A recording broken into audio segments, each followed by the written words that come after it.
All right, Lions at Bears. Lions have a 62% chance of winning, the 61% according to ESPN. I'm going to continue to go with the favorites so far in my picks. I'm going to take the Lions here at minus 240 odds. Looks like those odds have remained the same spread-wise since they opened up. Looks like there's 1 point less in the overall total scoring. If you think the Bears are going to upset them, you can double your money here. I just don't see that being the case.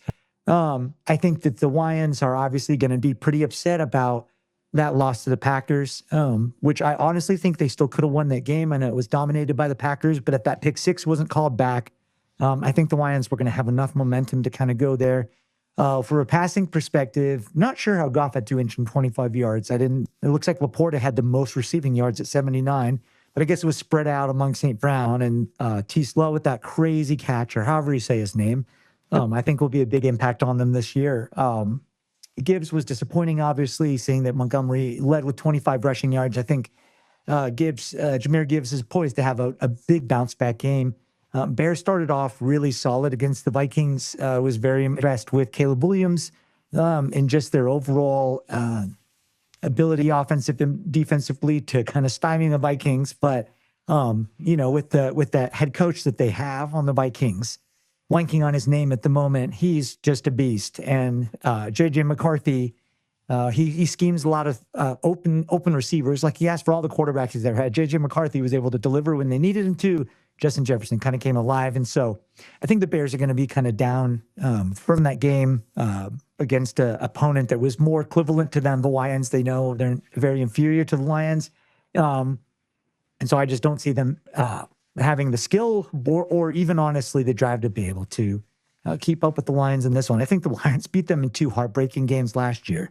So I see that being the case here. As far as injuries, I'm sure Johnson, Gordon, Decker. Yeah, there's always questionables. Jack Campbell, Vaki going into the week. But, if none of these are expected to be out, the game should hold as my prediction, I would say. If you want to see all my bets for this week and for every week this season, I actually did just create a website that I'm going to link in the description below. So what you're going to see here is if you want to subscribe for $20 for the entire NFL season, I'll give you all of my best bets in addition to my actual bets, and then the best parlays for the week.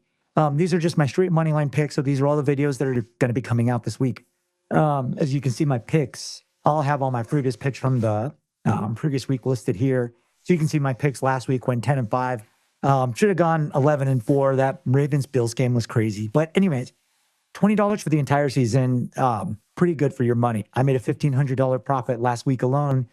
So looking forward to continuing that throughout the season. So make sure to check out my free picks that'll always be listed here. And then definitely look into doing my exclusive picks. Like it's a $20 for my best bets. I believe I have 7 best bets this week. So what I recommend on those is just kind of watching those games that I would say are like locks to win. Wait for the odds to be favorable, and then try to time off bets like I had explained in my previous video I posted yesterday about how I made that money.